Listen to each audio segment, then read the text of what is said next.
Do that. Usually Okay. Bree watches, and I kind of try and keep an eye on it too. Okay. All right. I'm just gonna leave it up to you guys then. I'm just gonna leave it up to you. No worries. I can make it. You I'll normally sit here and like pinch Nick, or I'll play with his balls. You do Oh, you, dear Neal. Lord. This is your Yeah. show tonight, buddy. To let him know that we got questions. We get canceled at least 3 to 4 times per episode. So Yeah. If it's That's not me, okay. it's Nick. It was Nick last week. Oh, what did I say last week?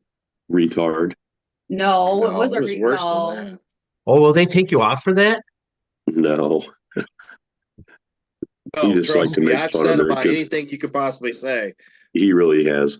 on a podcast. No, they won't take you off for that, but Nick just says some things sometimes without thinking.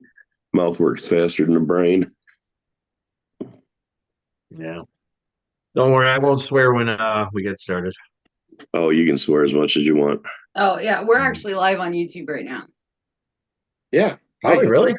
Yep. Yeah, when I post this to our podcast, it goes verbatim. I don't edit the podcast at all.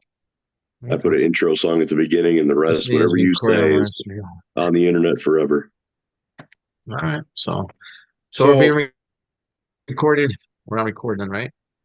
We have not hit record yet. So we'll get Scotty back in here. We call this the podcast pregame show, where they get to just tune in, and then once we're all ready to go, we will actually hit record, and that is what will be uploaded on all major podcast formats. Okie dokie. I know we're complicated, but we like it that way. It's all good, dude. It's all good, Nick. It said admit Scotty, but no, there he is.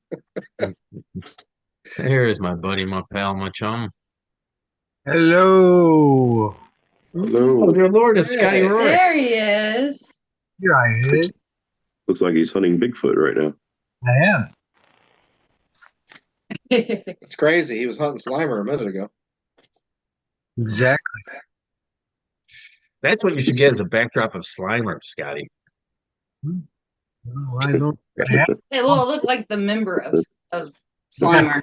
not there already. I see. No. All right, now you can fill Scotty in on the rules and regulations of this show. There are none. Rule number 1: there are no rules. You can say whatever you want, however you want. When we upload this podcast, I do not edit, so whatever you say during the podcast goes right to 25,000 people in 40 countries that listen to us. So, Excellent, Smithers. There are no rules in Fight Club. that's right. We don't talk about Fight Club. We don't talk about Fight Club. But yeah, we don't follow a format. We basically start talking, let the conversation develop itself. It's worked for 126 episodes so far, and I think it just gets everybody comfortable. You don't have to worry about what we're going to ask next. We just talk. There will be some crazy moments during the show, so usually started by Nick. What I'm here for. There you go. I got paranormal guys up. Yeah, I don't have the backdrop off the Zoom thing. So can't do nothing. And like I was telling Neal, we are also at the same time, actually right now, we are streaming live on YouTube. So people that are watching us will be able to ask questions, and we can pass those on to you guys as well. So, All right, awesome. Oh, ready if you're ready. hit it. Gentlemen, Sean will do a little intro, then he'll introduce you, and we'll go from there. That was great. Welcome back to the Old World Paranormal Podcast, episode 127.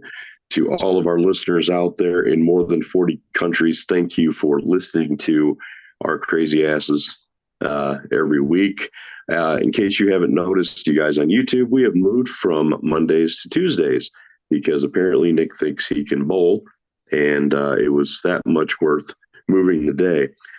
So Nick can go bowl his like 127 every week. But anyway, I don't know what platform you're listening to us on right now, but we are available on Spotify, SoundCloud, iHeartRadio, Apple Podcasts, Amazon Music, and now Apple Podcast on the web. So if you don't have a cell phone and you're living under a rock, but you have a computer, Apple Podcasts are now available straight up on the internet. Type in Apple Podcasts, then Old World Paranormal Podcast, and give us a listen. So we are back. I'm kind of feeling like crap tonight, but I'll survive. I'm not dead yet. What kind of show would it be if I just keeled over on the show? Would you keep going, Nick? Fuck yeah, I would. Okay, Oh, I figured you completely. would. I figured you would. And then we'll find out next week what happened to Sean. I would laugh. Last week, yeah, then he'd start running on Mondays again. Last week, we interviewed Cindy Kuhn, owner of the Ross House in Bel Air, Ohio. What an amazing lady she is. What an amazing property. Nick and Bree spent some time there investigating, but they were helping with some restoration, installing some brand new floors. If you haven't heard of this location, please look up Cindy Kuhn or look up the Ross House on Facebook and book yourself an overnight there. It's extremely affordable. And Cindy's such a nice lady. You'll have a wonderful time at a truly haunted location. So today, episode 127, we are joined by not one, but two guests tonight because Nick and Bree said that guests are better in packages than they are by themselves. And apparently these two guys definitely are. We would like to welcome Neal Gibbons and Scotty Rorek. They're hosts of the Paranormal Guys podcast. Not paranormal, paranormal, which is pretty awesome. Neal's a paranormal researcher for Graveside Paranormal. Scotty is a psychic medium, paranormal investigator, and part of Mad City Ghostbusters. We love our Ghostbusters. If you look in the background there in Bree's office, you'll see Nick's Ghostbuster stuff back there. And thank you guys for joining us tonight. We appreciate you. Hey, thanks for having us, dude. I'm very happy, especially since Bree was talking about my package. Bree talks about packages and balls and all kind of stuff quite frequently. She's a Yeah. little obsessed. Yeah. I don't mind it. What's wrong with liking balls? Yeah, especially balls and Well, Nick's are in her purse 24/7. So My mouth. I got a chip on my cheeks. Come on. Wow, this is definitely a different show. I'll tell you that. brace Told you. yourself, strap in, or strap on, as Bree would say. Anyway, I was going to say, who are we talking about, Bree? Strap on, strap off. Strap off. the strapper. Wow, Lord. Anyway, yeah, that's just a brief preview of what you guys are in for tonight. It's even better when you touch the clapper. Wow. I do not. Wait, not the clap though, but not the clap. Thank you very much. I meant the never mind. Oh, goodness gracious. I will see myself out. Anyways, Exit stage left. Wow. all right. I forgot this last week, Sean, and I want to plug this before we get into antagonizing and interrogating these two lovely gentlemen. A guest of ours about a month ago, Adam Sheff. Yeah. If you remember us talking to him about it, he's got a lot of books that he wrote. He sent me the copy of the Games Time Forgot, a guide to over 100 19th and early 20th century parlor games. And there's some very interesting ones in here. So, That's pretty cool. $8.99. of course. Yeah, Adam Shout out to Sheff. Adam. Thanks for the book, brother. Guys, if you want to get this, go head over to his site or on Amazon.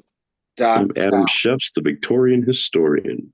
God, I feel like we just saw you two gentlemen. You did. We did, but we didn't. So remember, that happens in the future. So we're back to the future. Yeah, that's right, man. We record and then we put it out. You guys are going to be coming out on, I think it's the second week of October, we're putting you guys out. You guys are going to talk about the Ross House. I'm coming. We're coming out, finally. Jesus, so am I. So am I. Yeah, we record ahead of time, so we're not live like this. We're recorded. Yeah, we're recording. So I didn't see you guys. Yeah, thank you. Thank you very much. Oh, Yeah. cool. You will see us in a couple weeks. I feel like we'll be seeing each other here in the near future, There you go. having Yeah. a very cool, in-depth conversation. I told you. Jump into the DeLorean. All right, I gotta ask I Neal. must have missed all this stuff because I have no idea what you all are talking about. I don't know what we're talking about either. I don't know. So An episode of the Paranormal Guys. They'll be on. Yeah, the Paranormal Guys podcast we recorded with Nick and Bree. I don't think get a invited to week that ago. stuff. and it airs in the future. Yeah. We recorded while we were at the Ross house. We did. Yeah. I- Did you I guys like do that experiment that I told you to do? Did you do the wire? The yarn? yawn. Oh, the what? I swear I'm sober. Yarn. No, we did not. We didn't do it. We actually left a day early. Did you? Yeah, we got everything finished, and Nick was like, "Time to go." yeah, I mean, Well, 4 nights of okay sleep, and then doing all that work and investigating. I was done. yeah, the sleep just So- continuously got worse. Well, for me, you just Yeah, once I fell asleep. Dude, tell me about the cross that's behind you. Is there any significance to that? Yeah, it's the crucifixion. It actually is an heirloom. My grandfather had it, and it was given to my dad. And then after my dad passed, I received it. It's been in my family, for 3 generations. That's nice. Yeah. I like that. that's awesome. Yeah, it's very nice. I when you look at it, you can totally see. Here, you know what? Let me grab it for a second. It's actually pretty big. You can No, see don't them. grab it, because then if you break it on the show, I'll feel bad for eternity. It's just nice. You want to know? It's the woodwork that's in it. It's like something that you would see in an old church. I'll tell you that. Yeah. It's very nice. It's very nice. Well, it's just different. It's just eye-catching. That's why I just wondered if it had any significance to you. Yeah, it's a family cross. Cool. Yeah. All right. So we got Jesus on the left here, the devil on the right. Sometimes. There's that Scotty Rorek smiling. He's like, "You're so in trouble." Next time I see you, I swear to God. So, guys, real quick, just Right in the kisser. Boom, zoom. just tell a little bit about you guys yourselves, and so our listeners get to know you real quick, and then I'll let Scotty go first. Well, my name is Scotty Rorek. I'm a psychic medium. I'm from Madison, Wisconsin. I've been doing this for quite a few years. I've seen spirits since I was 5 years old. It was in the 60s and 70s, not a great time to see spirit, we were made fun of dramatically in those days. And so later in life, in the 80s, I saw a full body apparition, and I told all the kids that I could see ghosts in college. But it was cool then, because all the girls, I got dates all the time. I mean, I had dates. Everybody wanted to talk to the guy who saw ghosts. But that was the same time Ghostbusters came out, so that's why I do Ghostbusters so much. That's why I have an ecto. That's why I have it. I've done shows with Dan Aykroyd. I've done shows with Ernie Hudson. And I once had Ernie Hudson say, talk to him about the ghost stories. He's the Ghostbuster. I'm not. So I was like, oh. So, Ernie Hudson called me a Ghostbuster. But yeah, I am a Ghostbuster. That's why we created Mad City Ghostbusters, kind of help bring that out. It's kind of my calling card with the thing. I have an article coming out in the newspaper here, or the Madison Magazine, coming out in October. I'm the head story. But yeah, I'm very excited about the Mad City Ghostbusters. Not only do we do paranormal investigating, but we also do events and shows and help kids out, and what else do you call it? A lot of philanthropy, I guess. awesome.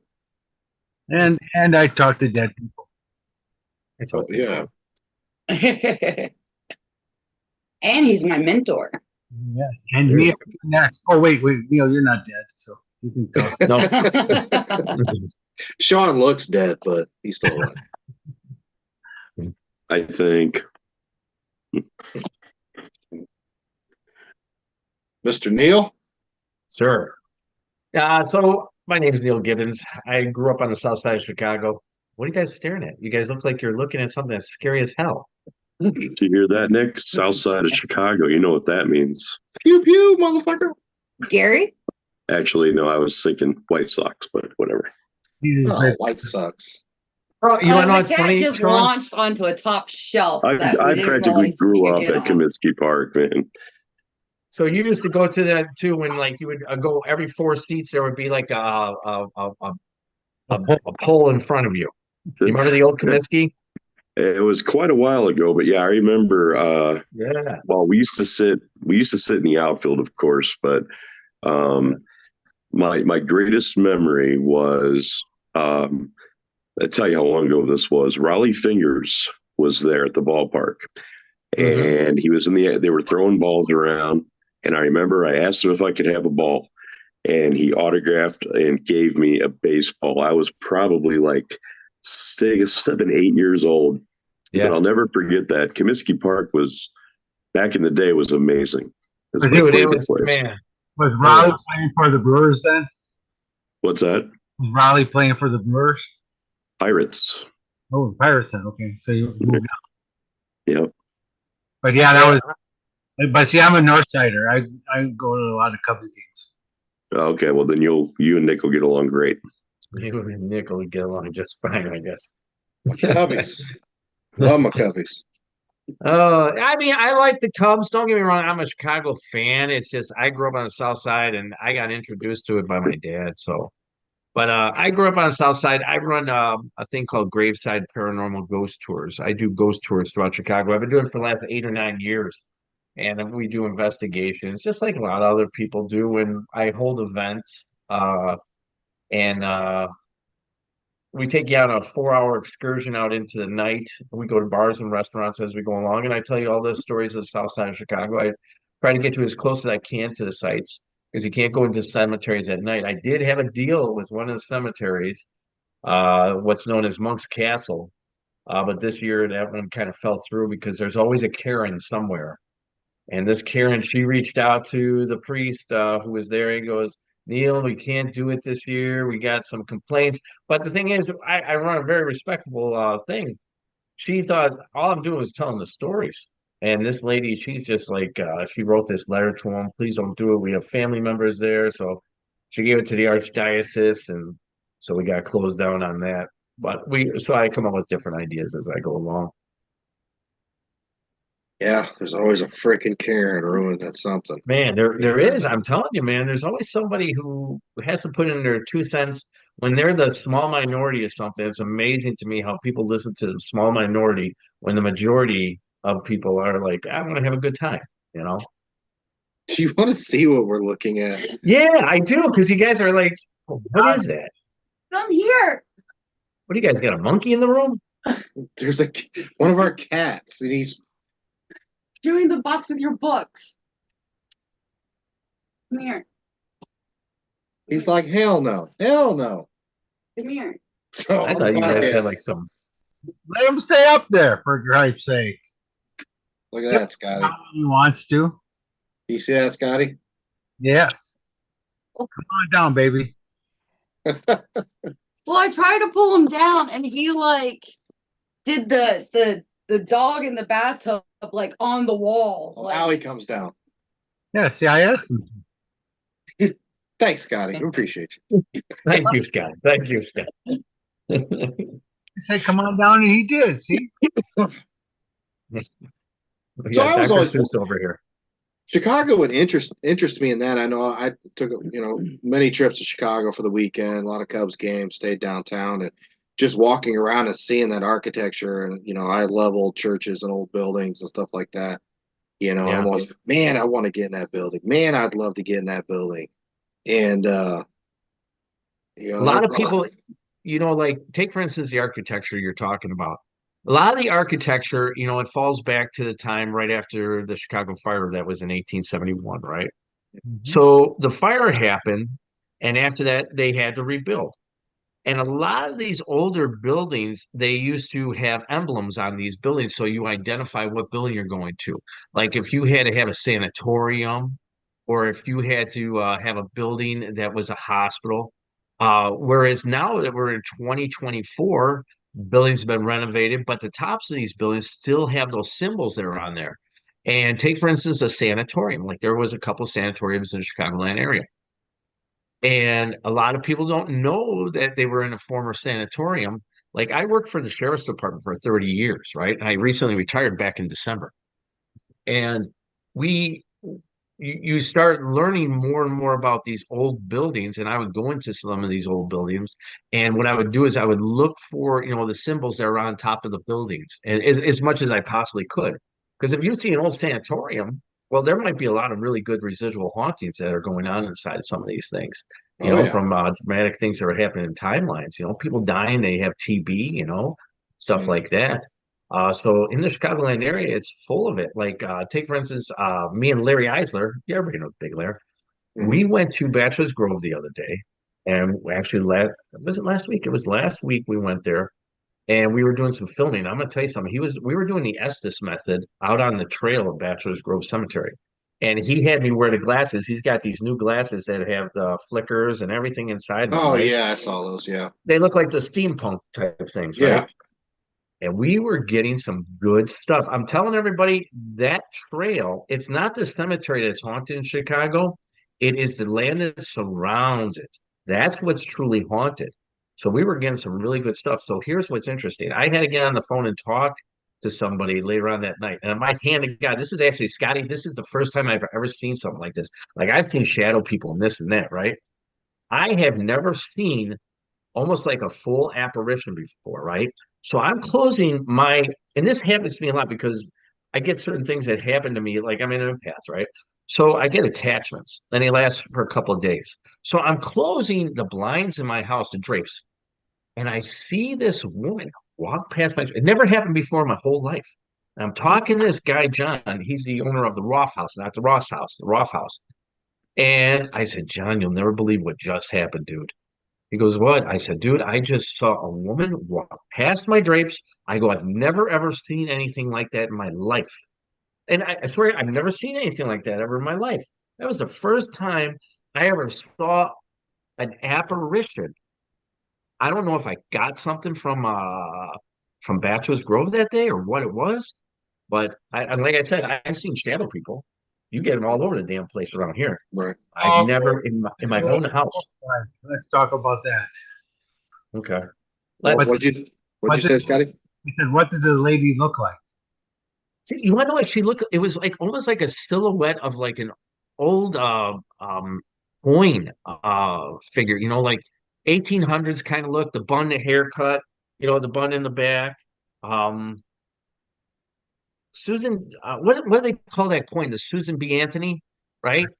That type of face, and it just went right past. And I was like, oh my God, I've never seen anything like that, And the thing is, it didn't freak me out, but I was just like, damn, I was like, holy smoke. I didn't want to tell anybody in the house. So I didn't tell anybody. I actually told my wife like 2 days later. And she says, you got to stop bringing home these little things. I said, yeah, I know. But it was the first time I ever saw it. I thought I'd share it with you guys. Yeah. That's awesome. Weird. That's awesome. Yeah, it's the first time, man. But yeah, you get a lot of things there in the Chicagoland area, like the stories of Resurrection Mary. We talked about Bachelor's Grove. I explained how it's actually there's a form of possession that's going on in Bachelor's Grove Cemetery. What it is, it's through people in the 1950s and 60s started noticing large blue orbs of light bouncing around the cemetery, right? So what it's going to do, it's going to attract in people. And it attracts in also people who are devil worshippers, people who want to do rituals that they know nothing about. Not that I do, and I explain it just like that. But then they open up these things and they start causing it where the ground becomes possessed. And that's what happens that's how people are getting attachments. Because you're already on spiritual ground that's part of the Potawatomi tribe. And I believe that there was probably a burial ground on those things. So Chicago is a very interesting place. So yeah, I love Chicago. I mean, just the energy of that whole city, the surrounding area. You know, what? Yeah, the energy is good and the food is awesome, but it's starting to go downhill. A lot of crime. Um, but other than that, though, you still got a lot of really good history that goes on. I just want to know, why is it called the damn expressway when there ain't no fucking express about it? You know what? I never ever thought it until you just said that. But is it that only Chicago says that? Because I grew up in Chicago, so I'm assuming everything's called an expressway. Am I wrong on that? No, yeah, everything is. I mean, they got expressways everywhere, but it doesn't move very fast. Yeah. No, in Chicago, no. No. Like one time, and it was when we were coming up for Spirits in the Spirits of the Spring. We left Fort Wayne at like 3:30 in the morning. So we hit Chicago, or no, We left at like 5. I don't know. We hit Chicago like super early, and we like flew, and I'm like, this is how the expressway is supposed to be, you know? Right. It's not when you come off the toll road and you come up there and you go about 2 miles and then you just sit and pray you don't get and hit. sit Yeah, and just admire the beautiful skyline while you sit and wait on the expressway. No, I've been there when I used to have to go to work, but I worked midnights for like 28 years, so it was pretty simple. I just get in my car and just zoom right to work. You know, it wasn't too bad. It's just busy in Madison, so what the heck? Yeah, I like Madison though. Madison's nice. So we keep talking about demons. Can we go there? Sure. Whatever you guys want to talk about. You guys can talk about whatever you want. If you want to go into the demon conversation, let's fucking have it. And I want to break it the hell down because there's no such thing. All right, okay. Speak, Scotty. Let's hear it. I'm getting up on my soapbox here. You know, like I said, I've heard spirits since I was 5. That's 19. I was born in 1965, so you look at 70. So what now? How many freaking years is that? 40 odd, 50 odd years? 54 years. Yep.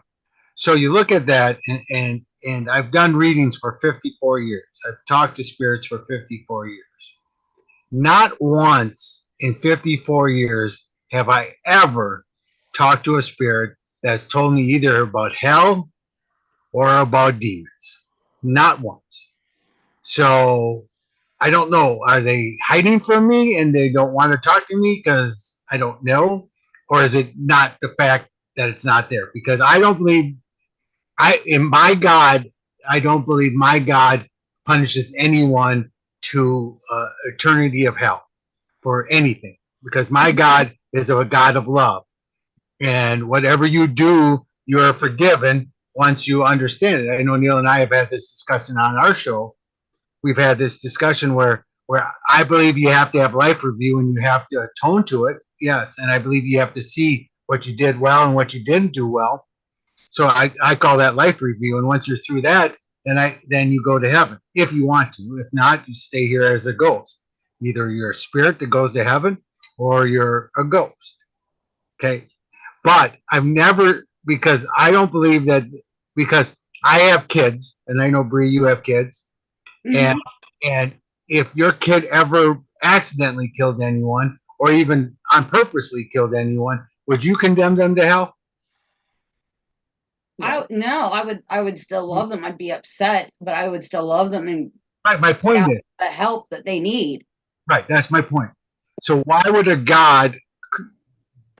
he do the same thing? Because he loves us the same way. He created us in his image. He created us as creators.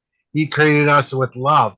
Why would he want us to go burn in this place just because we did something that we either weren't supposed to, or we did something that, that by accident? See, so when you look at these type of things, you just don't see that. I mean, Neal and I both talk. Attachments are real, possessions are real, all that's real, but that's not of a demon or of evil.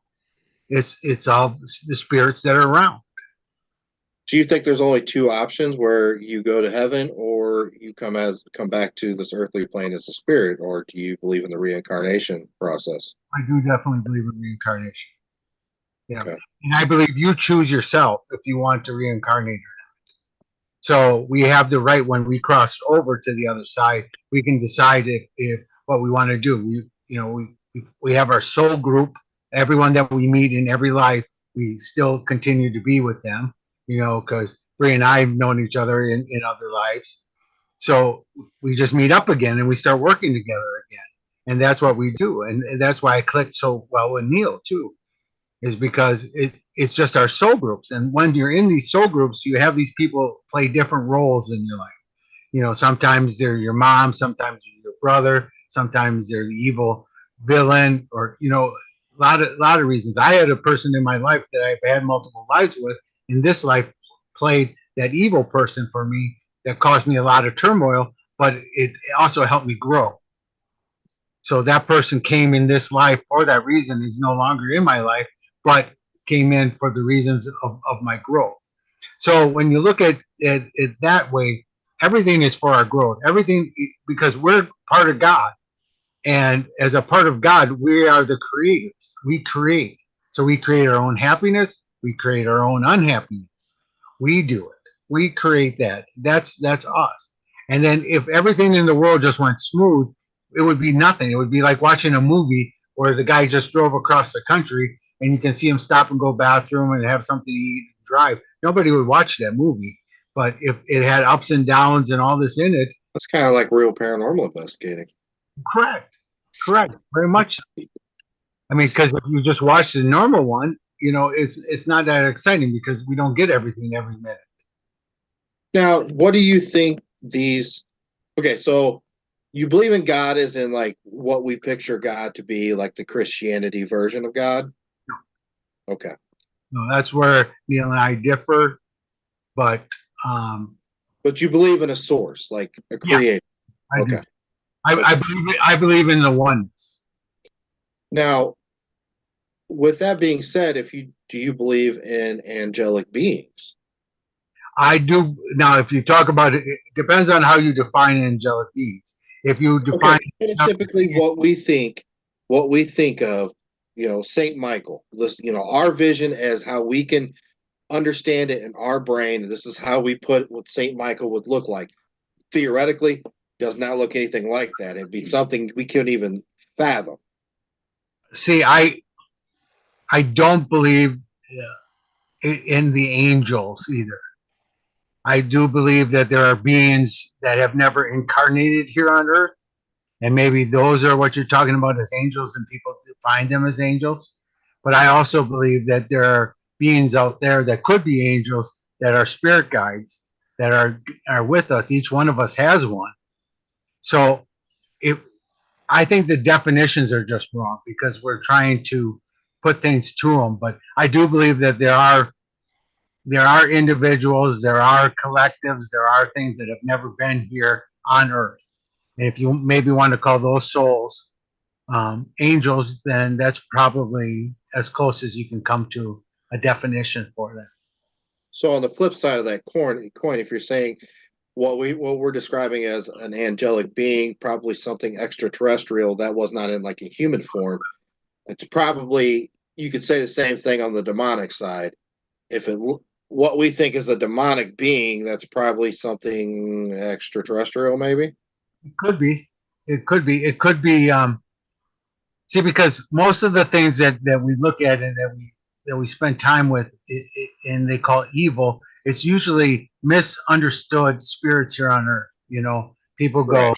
Because a lot of, and I know Bree and you and I have talked about this. It's about, do you talk about, there's so many different levels of anger. So you think about anger, and hate, and how does it portray itself? And how, as a medium, how do you describe that for each one of it? You're feeling this, you're feeling upset, but what is it? Is it mental illness? Is it truly hate? Is it anger? Is it revenge? All those emotions are very similar. And unless you really define it and work it, some people just go, oh, it's evil because it feels bad. And that's not evil, but this is an excellent conversation. A lot of people don't want to talk about this. So this is amazing. But before we go any further, Scotty, let's roll over to Neal here and see what his point of view on the Christian God and angels and demons. All right. Yeah, this is actually going to be really, really interesting. I love talking about this stuff. So I grew up as a Catholic, okay? I grew up, actually, my mom was a nun and my dad was a brother. I'm with Catholic. Yeah. So I grew up that way. Of course, my mom and dad met after the fact because it was the 1940s. It was a different way of thinking back in that era. It was either you're a priest, a nun, a teacher, a fireman, a policeman, da da da. So you had to be one of these things. I came from an Irish upbringing, right? So that's how it was defined. Now we're talking about, I'm actually leaning more towards as I get older into spirituality. Do I believe there was a Jesus Christ? Yes, I do believe there was a Jesus Christ. Do I believe everything in the Bible? No, I do not. I explain it something like this, that the Bible it's a teaching tool to teach you the difference between right and wrong, my opinion. The same thing is like if Mark Twain, Samuel Clemens wrote a book about Huckleberry Finn and Tom Sawyer, right? What did he do about the rights and wrongs of slavery, correct? So just like that, he could have been somebody who was probably going to write inside the Bible. He could have been an author inside it because all it was teaching you the difference between right and wrong. Do I believe some of the stories there inside the Bible? Yes. Not all, because it's the difference between knowing the difference between right and wrong. Now, talking about the devil and this and that, there's a word called hell, right? And it's defined as this fiery place and this and that. Well, wouldn't you want to teach somebody something that is the most drastic, dramatic thing that'll scare the crap out of you that you'll never ever do? Well, hence there's a story, right? It's called hell. Last place you'd ever want to go. Do I believe there's evil? I know there's evil. Me and Scotty we talk about this stuff. We're not in total agreement, but I agree with a lot of things that Scotty is talking about. And not I do complete. I do it.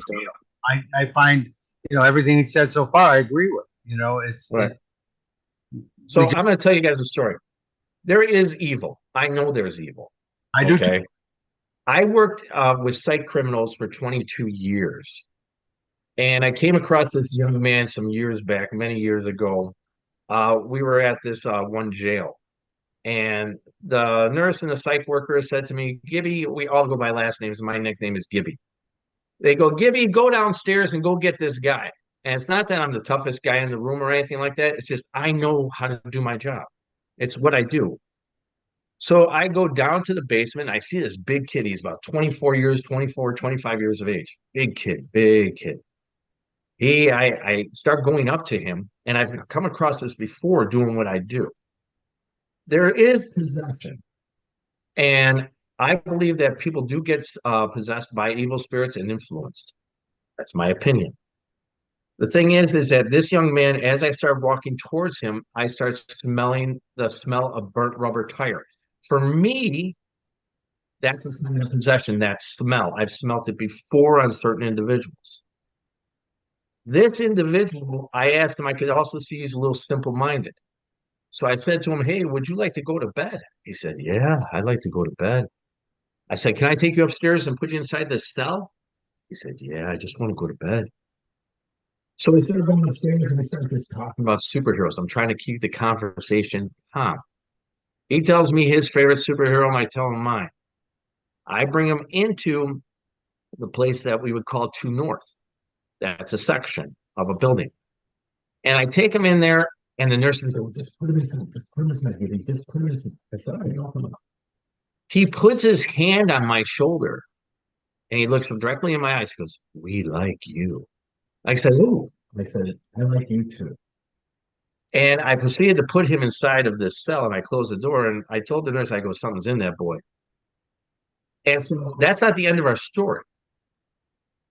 About a week or two later goes by, and this kid is placed in an isolation cell. And he's placed inside this isolation cell, and he's screaming and banging on the door. And here, one of the officers goes up. I was not there for this, but There was a report written. That's the amazing thing. There was a report written. And in the report, when the officer walked up to the cell door, he said that he saw nothing but the whites of his eyes. And that was in the cell, and that was in the report. The officer got distracted, went to another room, another cell, and came back. And this young man was dead, laying on the floor with his foot in the toilet. Now, why am I telling you that? Because I read the report, and it's always been in my head. So that's why I'm able to tell you that. So I told you the full description. 2 weeks go by after a crime scene. It's all dead and gone. We put a guy down into a thing I'll call FLRs, full leather restraints. We place him down into the bed so he doesn't hurt himself or other people. He's in a single cell by himself. He starts screaming at the top of his lungs, "Get this such and such out of here. Get him out of here." We go over there and go do, and I was there for this. I go, "Dude, there's no one here." He says, "Get that dude at the end of the bed to stop playing with my toes." I go, "What does he look like?" He gave the full description of that young man that was in that cell 2 weeks prior. And the minute that we walked out of the cell, bags were flying all off the shelf. My lieutenant calls me. He said, "Gibby, what the hell's going on down there?" I said, "I told you about this kid. I told you there was going to be residual things that were going to happen here." He goes, "Yeah." He goes, "You did." He goes, "But what am I going to do? This is the real world. This is the real world, Neal." Yeah, right. What are you going to do? Yeah. And so I told them about this. I said, something's going to happen. And so there is evil. I believe that there is evil. And here's the other thing is, I believe that there are repercussions to your actions. My belief is, like some people, like Scotty believes, like forgiveness. And I agree with forgiveness. But you have to feel all of those person's pain and agony that you did, because you have to learn to forgive yourself before you're forgiven. That's my belief. I agree with that. You cannot tell. That's What's life. that? I said that's life review, and I do agree with that. Yeah. You cannot tell me someone like a John Wayne Gacy, or we were talking about Hitler a couple weeks ago, me and him, that you could just go, "Oh, you know what, Adolf, everything's all good, buddy. You had a reason and a rhyme. We had to do this because everybody had to learn from it." No, man. I understand what Scotty's saying, and I understand the learning process. But I believe that there's deep repercussions to your actions. And I'm a big believer in stuff like that. Take, for instance, demons, okay? I'm kind of on the wire about like demons. I've never come across a demon either.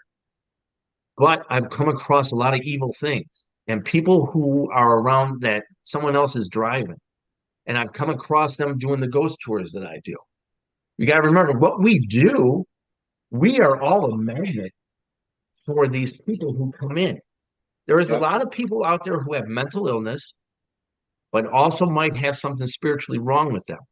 So they're drawn into these conventions and they come meet all people just like us for answers. And we don't have all the answers because there's no such thing as experts in this field. There's only good researchers who learn from trial and error.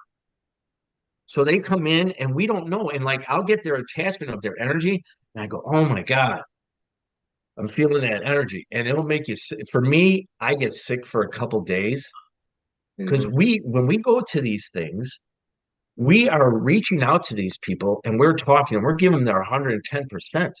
So we're all drained at the end of the day. Like, take, for instance, our field as well. There's a lot of people who have depression when these conventions are done. It's because you're on 10 for that whole 2 days, 3 days, however these conventions are. And actually, as human beings, we like that. We actually do. We like that. So the minute that audience is taken away from us, we start to feel like, "Oh my God, I don't have attention." So I actually noticed this early in when I started doing this career. And we all in this doing what we do, we fall and we're susceptible to it. And when we're susceptible to it, we start to do dumb things and we start worrying and we start having anxieties because we're not on 10. So I really believe that there should be groups of people like us who go to these conventions, do our paranormal investigations, we present this. There should be platforms like we're doing tonight where we talk about this, of understanding that when the lights are out, it's time to just go back to Neal or Nick or Bree or who we really are. Yeah. Because we have to recognize it, understand something. We are entertainers, but we're entertainers that love doing what we do. So that's I just wanted to talk about that. Yeah, no, I can't disagree with that at all. I mean, there's, you think about it, not just only in the entertainer part of it, but you go to a function like, let's just say a paranormal convention, okay? You go to this, you have a lot of like-minded people, a lot of people that individually are out working with the spiritual world 24/7. Okay. Now you take all these people and let's shove them in this room. Okay. Not only is everybody's energy different from each other. Some people are very high vibration. Some people are very low vibration. Some people are sensitive to the vice versa. So you get us all in this place. Then you add on top all of our entourage of things, not talking people. I'm talking spiritual side, because a lot of people that are walking around with that extra baggage and have no idea, or they're just fucking fools and just don't want to look at it. So you can compound all of this. And let's say we go to a convention where there's Scotty and there's Bree and there's 5 other mediums in this building. Okay. What's 9 times out of 10, you get a really good medium coming somewhere. What happens? Or they're going to a location. Spirits from the surrounding area, like, I am fucking going here because I can talk to them. They're coming here. I'm going to talk to them. So now you add all that, and then on top of all the interesting characters that come to see all of us at paranormal conventions, and it is a mad shitstorm of energy. Yeah. And you're there for 1, 2, some of them are 3 days. And then you go to leave and you're like, and everybody wants to call it a paranormal hangover or whatever, call it what you want, but it's almost equivalent to an adrenaline dump. Right. When you have something happen to you where your adrenaline just takes over, fight or flight, and then all of a sudden it's done, that physical exhaustion, mentally, physically, fucking spiritually, it is draining. So I'm going to jump in real quick because I'm going to tell everyone to come out this week to a 4-day convention, Thursday night through Sunday at Great Lakes Paracon. So I'll be there speaking. So come on out. It's going to be a great time, and you get your dump and join the rest of us. So throw that in. But anyway, let me go back to the thing. I've never said I don't agree with evil. Now, to me, evil is not a creature that was created by the devil or whoever you want to say, because do they really know the difference between right and wrong if they never did right and wrong? Evil has to be known as something that's the difference between right and wrong. So to me, most of the evil is humans that have been here that choose to do it. Like I did Fox Hollow Farms. I was one of the first psychic mediums on site to Fox Hollow Farms. Now that guy, Herb Baumeister, is evil. He's still evil. He's still there. He's still dealing with the souls that he killed there in his pool, and buried on his farmette. That's evil. And can he possess people? He did that night. He possessed a young medium there. So yes, that type of stuff happens, and that's the evil I talk about. And to me, that's the worst evil, because they know they're doing wrong to people that they have nothing to do about it. Somebody who kills somebody just out of the fact that they wanted to kill somebody. Now that to me is pure evil. But like a demon doesn't have that, because it doesn't know right and wrong. It was just created to do bad works. Well, I don't think that's true. So that's where I differ in the fact of that point is. Now, there is evil, and I do believe that kids like Neal was talking about, I do believe he attracts that other evil around him and other spirits that are around that want to do the same thing, and those come in, those attachments happen. And I agree with that 100%. But is that because it's demon evil, or is it just evil that this kid is attached because he has nothing else to turn to, and he has no other way to heal or become better. So he looks for other energies like that attach to him, and then it works, because really, if deep down, because Neal talked to him, the kid was still there, but he was just kept getting all this crap in his life, and other evil entities around him, or lower vibrational, I guess that's the best way to call them, just joined him. So I do believe that what Neal happened to Neal, and I do believe it's true. But I don't think it's the devil doing it. Extraterrestrial wise, both of you guys, do you believe there's a good and a bad? So I think there's both. Yeah, I think there's both. Because just in life, the life that we live, there's good and bad, yes? Yeah, I agree. Yep. So I would say there's both. I believe in extraterrestrials. I don't think it's as widespread as everybody says. You have the Anunnaki, you have the tall whites and this and that. It goes back onto the Bigfoot thing. Okay, you can talk about aliens, you can talk about Bigfoot.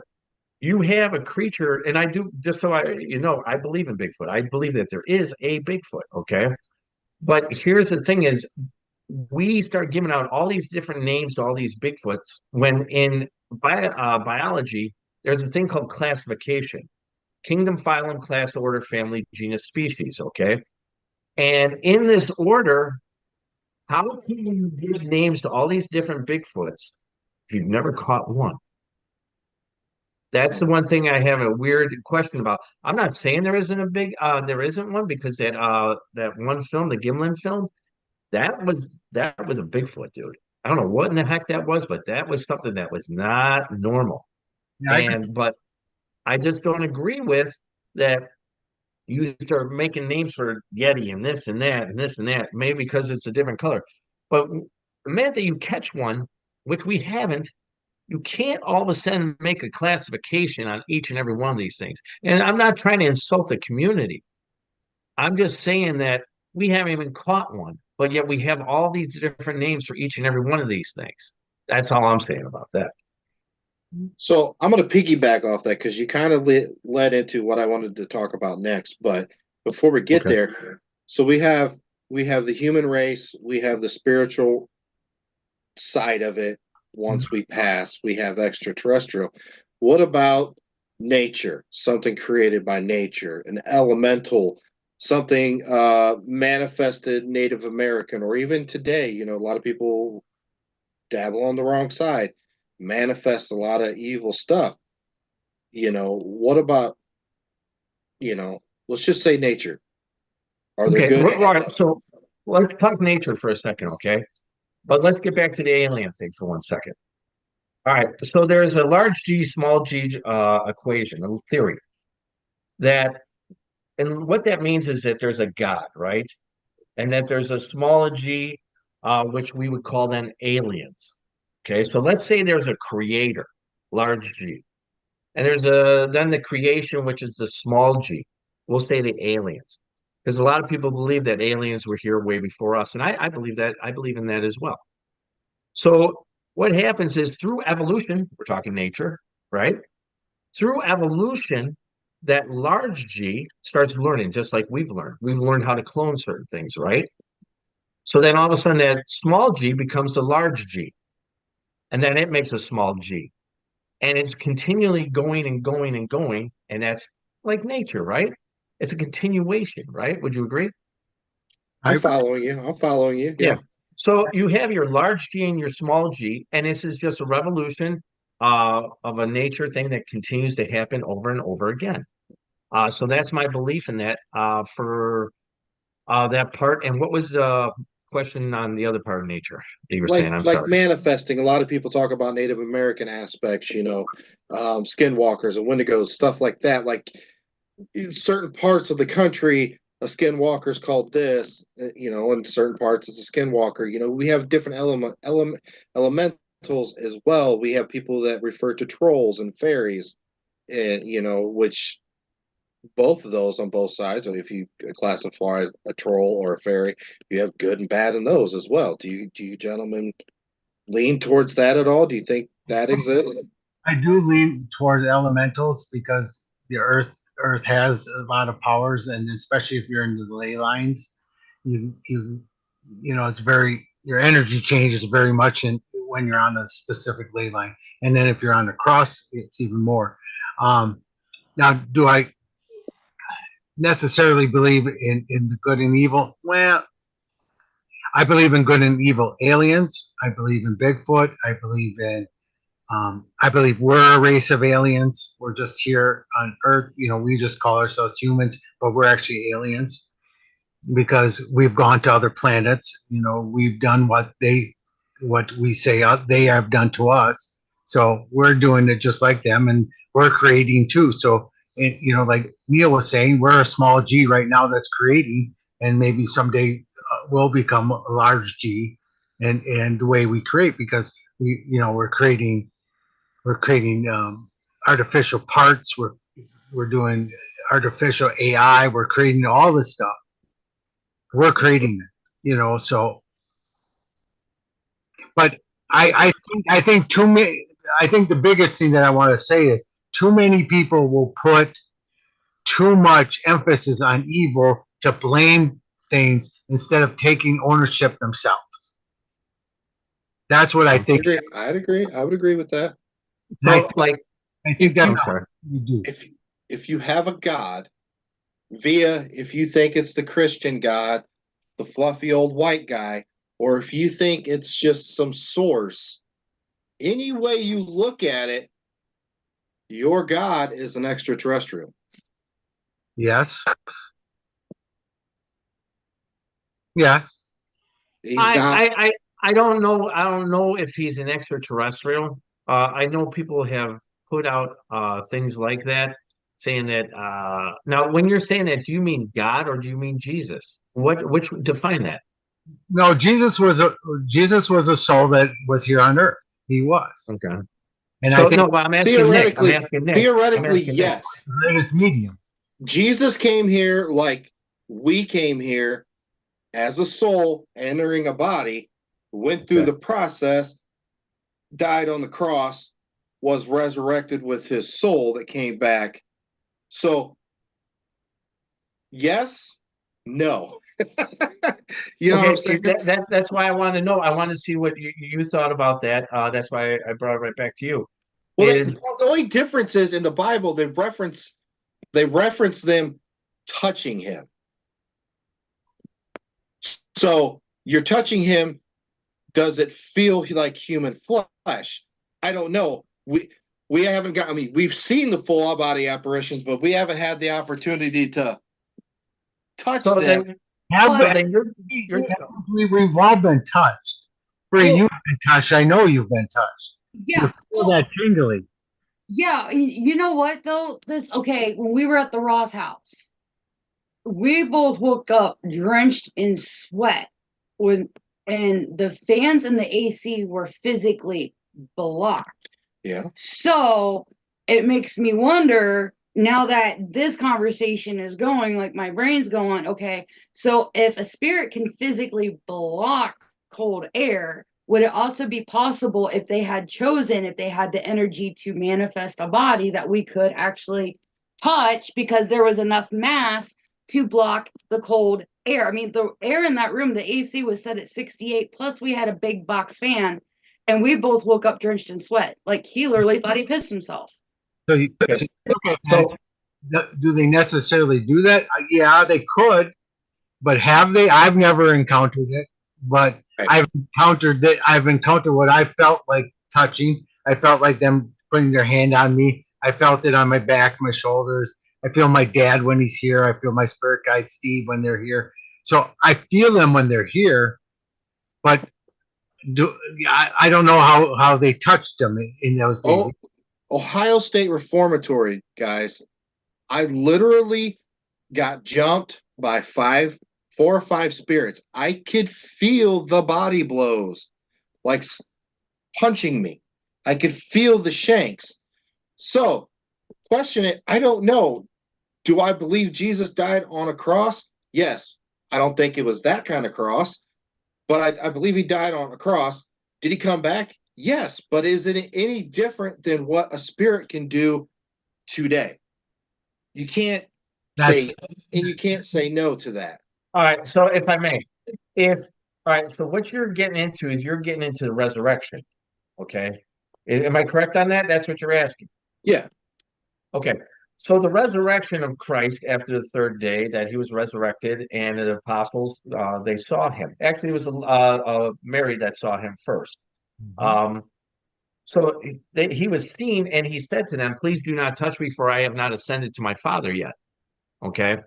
Um, is there something where, like, in spiritual form, that he can't be touched because he hasn't ascended to heaven yet to open up the gates, or in the storyline in the Bible to open up the gates for all souls to be able to come in there? I don't know. Can spirits touch you? I know I've been touched by souls. I know that I've been touched by spirits. But you want to know, one of the most important ones, I think, other than physical, is when we get the emotional one. When we get the emotional feeling from someone. Now, understand, you, okay, and you know your emotions. But the moment that you start taking on someone else's characteristics, their emotions, you're now in touch with someone. I've had this happen. We were doing a tour over in near Bachelor's Grove Cemetery, right? And I always take a nap, and I do a meditation, which falls me into a nap, right? And this one time, I fell asleep, and this young man named Chris came to me in a dream. And he said to me, and I saw the whole picture of him, what he was wearing, da da da. And he said to me, he goes, "Please, when you get to the back end of Bachelor's Grove and you tell your story, can you let everybody know I'm okay?" So I wake up, and I'm like this, what was that? And I tell my wife, I said, "Listen, I'm going to tell you what happened today. Because just so you know, I get a lot of weird stuff that happens randomly. Okay. And so this time, this kid came to me, and what's that? I said it's not random, but go ahead. You're probably right. Maybe I'm choosing the word wrong. But the thing is I told my wife, I said, "Listen, this is what happened. Am I going to do it, or am I going to look batshit crazy?" She goes, "Neal, you're going to look batshit crazy. Don't do it, dude. Stick to the script." Okay, that's what I do. Is I have a script in my head, anyways. So I get to the back end of Bachelor's Grove Cemetery, and I'm telling the stories of all the hauntings, and all of a sudden, right here, I can feel him saying, "Please, please, please say this." I'm like, "Oh my God." So I go there, and I said, "Listen, I'm getting off script, ladies and gentlemen. Uh, there's a young man named Chris here. He's wearing a baseball cap. He has such and such jacket on, this and that. He just passed. Is there someone here that knows him? He wants to let you know that he's okay." This guy raises his hand. He says, "That's my cousin. He just died." So then right after that, I'm getting to the part about emotion. I then take on all this kid's emotions, and I have to excuse myself to get myself back into character. And when you go and you do certain things like this, or if you go to the Crown Point jail, I started getting on the characteristics of jealousy and anger when we were out there last year. It's when you do these things, other than being physically touched, I think the most dominating thing is when you start to feel the essence, the person, who that person was, that emotion, that strong emotion, but you have to always recognize that that's not you. Yeah, I agree. That's the big thing you say right there. It's not you. I know I talked to Bree the first time we talked together about this, about not taking the emotion of anybody on. You cannot take energy on, or you cannot give your energy away. You have to be of your own energy all the time. And the moment you do that, the moment things go wrong.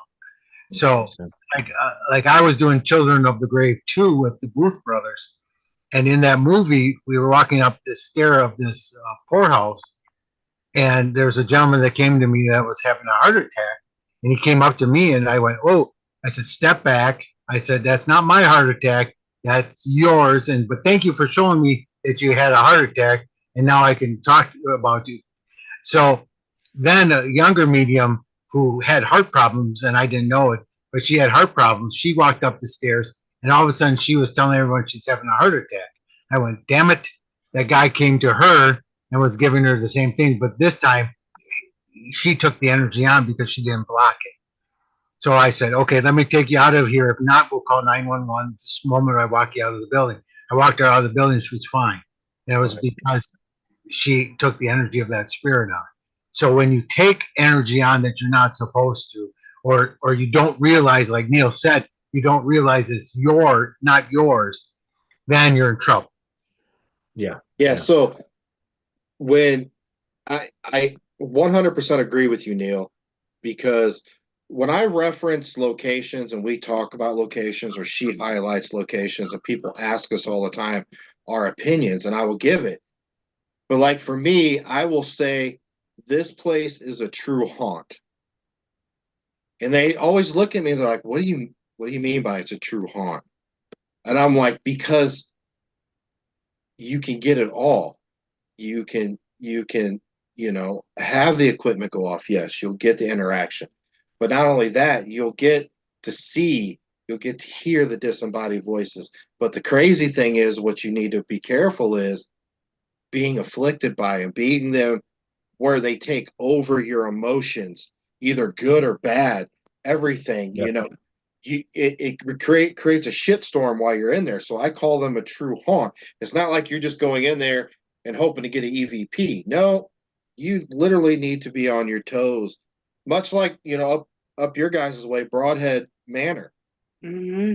Such a true haunt, man. And we've been up there. You guys have probably been there hundreds of times more than us, but there was a point in time after like the third time, I told Bree driving home, I was like, I'm not stepping foot back in that building. Yeah. It was interesting. Go ahead. I'm sorry, Nick. Because there was a couple times, and it happened to her. The first time it started, I'm typically, like you said, I know myself. And within, it'd take me maybe 30 minutes to figure it out. And I'm like, okay, I'll go outside, recant, quit affecting me, blah, blah, blah. But the second time, it like punched me, and I was somebody else the rest of the evening. Yeah. I was telling him about it, and he was like, no, it was, you pissed me off. And I'm like, no, it wasn't you. I watched your eyes change, your face change. And even Bill, like when we were there, what was it? Was it for Spirits in the Spring? Bill finally got the chance to tell him, he was like, dude, that wasn't you. Like, I watched you change with Bree. That was not you at all. Yeah. Yeah. When you did, go ahead. I'm sorry. Go ahead, Scotty. Go ahead. No, I was just saying that when I work with mediums and anyone that leads investigations, I tell them, if you take the energy on, what the hell good are you? If you take the spirit of the other, you're not doing any good for any of that investigation or anything, because now you're too much in the, oh, I'm not me. Well, don't let it come on to you. Moving on, get it out of there. You got to understand what your energy is. So I tell everyone to get a baseline before you go into anywhere. And then the moment your baseline changes, you got to decide if it was you that changed your baseline or if it was spirit that changed your baseline. If spirit did, then you got to step away, like Nick, like walk outside, get it away. Because if you're doing a private investigation in someone's house and you are doing no good for them, if you are not yourself and you're not investigating the way you're supposed to be. I told you I'm on my soapbox tonight. So, I know when we went to Gettysburg was difficult, but it wasn't because it was like changing me. It was just like the more I grow with my gift, like the more it expands and the more that I open, it like hits me. Certain places hit you like a ton of bricks, and you're like, ooh.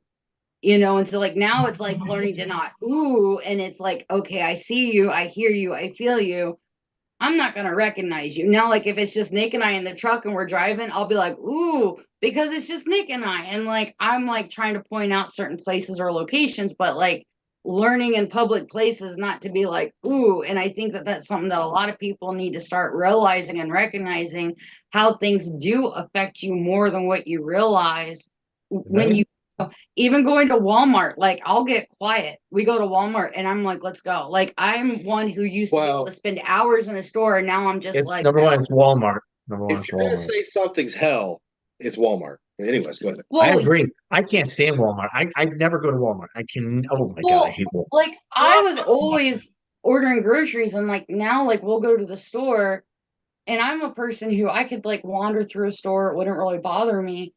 But it's like now, it's like you feel like now that I'm more open, it's like I can see and I can hear and I can feel, and it's like, all right, let's just and he'll be like, do we need anything else? And I'll be like, I don't know, let's just go. Like, Hey, but I'm going to tell you, you got to stop in your tracks and you got to figure out what the hell it is, because it's there for a reason. It's coming to you for a reason because it sees you. So like I don't know if you guys know what a barber pole is because they're not as old as Neal and I, but you guys know what a barber pole is? That blue and red thing that spins? yeah, barber pole. Yeah.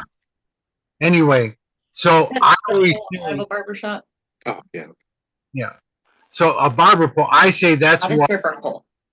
not a stripper pole, very different. I say that's what mediums have on the other side. So that when the spirit sees our barber pole, it knows it can talk to us. We have something about us that's different than everybody else because hey, that bastard can hear me. So I'm gonna go to them and talk to them because I have something to say. So they're gonna come to you no matter where you are. They're going to come to you, even if you've been in the place before, they're going to come to your house to find you, to talk to you. They're going to come to you in Walmart to talk to you, whatever. But they have something to say. So they're trying to say it, and they know they can talk to us. They know they could talk to Bree. They know they could talk to Neal. So they could talk to us, so they're coming to us. Right. Our job is to listen and then figure out what the hell they want. Yeah. And one of the things is recognizing, for me, it's almost like I'm getting numb inside the head. Mm-hmm. And it's like, I know that it usually comes in through the back of the neck, but you're feeling like this numbness because you're taking on something, but like, it's weird how I'm going to explain it. But like right here is you, and this thing is trying to surround you and give its characteristics. And it's like a numbness that you're getting. And for me, that's sometimes what it is. It's like you're being in a zone. Like if you ever go to the gym and you're in a zone, or you played a sport or something like that, you're in a zone. I never go to a gym.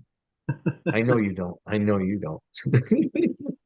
But the thing is that you get into this zone and you're starting to take on this other thing's feelings, and you have to have a base point. That's what I'm trying to explain there. You have your base point where you're kind of welcoming in, so you get to know each other. Some people don't like doing it, and I understand that, but you have to recognize it. And a lot of times they'll try to come in through the base end of your neck, right? For things like that. Yeah, you're 100% correct. Yeah. All right, so we have four or five questions here from YouTube. We're going to ask you real quick. I have 100 more questions. We could go on all freaking night because this topic is like. All I gotta say is it's either listening to Neal and I or it's listening to Kamala and Trump. So whichever it is, stay here and listen to us. Well, I did want to watch the debate. I enjoyed debates. Well, Neal, there are plenty of debates right here. Yeah, true. Go ahead, babe. All right, so I'm gonna work my way backwards. That's typically what I do in real life, anyways. Sure. So going back to the whole conversation about Jesus, Michelle asked, "Would Jesus be a demigod then?" I guess in the way that if you're defining it, where it's a lower. All right, you have God, right? So I guess in the way that you're thinking, I guess yes. Because he would be smaller, but they say that God and Jesus are one and the same. So for me, no. But I understand what definition you're using, how you would think that he would be. All right, we have God, and then we have Jesus, right? I could see how you would think that that's Jesus. Kind of like if you had Zeus, and then you have Thor, and stuff like that, right? Yeah, the Father, the Son, and the Holy Spirit. Holy Spirit. Okay. So there would be. Okay, so I'm gonna jump into the next way. I believe that I would say yes because I believe Jesus was just as much of a God as I am, and just as much as everyone is, because we're all part of God, and God I'll agree with that. I'll agree with that. God created us, and God. That's how God learns. Neil brought it up before on how the big G learns. Well, the big G learns because he can see how we react. He can see how we do things. He can see how each every one of us works, and that's what makes us. If you think of God as like the taste buds, our taste buds, each one of them does different things. One's salty, one's tasty, sweet. So it's like taste buds, but that's how God learns through each one of us. So yes, Very good. That's a very good way of saying that, Scotty. I like that. Yeah. Or you can look at it in the Chicago guys aspect where you have the Godfather, the boss, the underbosses. Would he be up there with the Godfather, or would he just be a boss? I think he'd be there with the Godfather. I think it'd be a pizza instead of a hot dog. Okay. Okay. All right, yeah, a deep dish. It'd be a deep dish. Deep dish, right? The real pizza. Well, yeah, of course, that's a Chicago pizza, and then a coney dog. Right. It's the more you think about it, and you just look at Jesus in the historical aspect. Take the God aspect out of it. They talk about stories of him for so long, then he's gone, then he comes back. Well, there's a lot of that talked about. He went to Egypt, he went to Asia. He went to Egypt to learn this. He went there to learn this. He comes back. Not only is he a prophet, but now he is a very well adept healer because he went and studied all these things around the globe while he was gone from our stories in the Bible. You know what I'm saying? So Spend a whole night on this, Nick, because Yeah. So now you're getting like deep in. You're getting really, really deep into people having sightings of Jesus in different countries. Now remember, they didn't have planes, they didn't have cars. So for him to get this in place and that place, it's going to be quite a while. And for him to get back in the timeline of what he died about the age of 35 years of age, what did I he think do? it's about 35. He's out of the Bible at age 12. Right. Comes back at he died when he was 33. 33. Okay, so 32, 33 is when he's back in the Bible. So you're looking at 20 years. So in 20 years, he could go from, I agree. the Middle East down to Egypt and then travel up to Asia and this that. That is still, even if you're on the camelback, that's possible. You're talking 20 years. Now here's another one I'm going to go because if you look at ancient Rome, okay, and where Jesus was crucified. Now, only at that time the people that were against the Roman state were crucified. So him talking about creating a kingdom, maybe he was talking about a kingdom of God, but he was talking about creating a kingdom, and that's what pissed Rome off because No, he didn't piss. He didn't. No, he didn't. He didn't. That's he what they didn't piss. crucified for because of going against the Rome. No, No, no, he was no. accused. The high He was priestess accused. threw a fit. No, the They rest of them hated get it. stoned. The rest of them get stoned. You're right. You're right. Okay, on the That's what- stone aspect, but the Roman Empire really could care two shits about Jesus. Yes. They only crucified him to keep the peace Peace the with Jews. Judas. Yeah, Yes. Okay. yes and no. Now, if you go back in historical times, did the Romans actually crucify people on crosses that look like what's on the wall? They did, but it was very rare. Most of the crosses, They were the ones that went against the state. they were actually X's. Right. Yeah. If you You're right. look at one of the early Christianity symbols before Constantine was an X. Right. Now, So actually, the Roman. I Constantine had remember. a dream, and his dream, the cross, looked like that one. Yeah. No, you're right. You're absolutely right, Nick. The idea didn't come from the Romans. I'm trying to remember what other country it came from, and they adopted it. And then they took it on. I remember that. I remember because I was on with Christina Rake. I had her on one of my podcasts back in the day, and Archbishop Christina Rake, and we talked about that. I'm trying to remember what country they actually learned that from. It didn't develop with the Romans.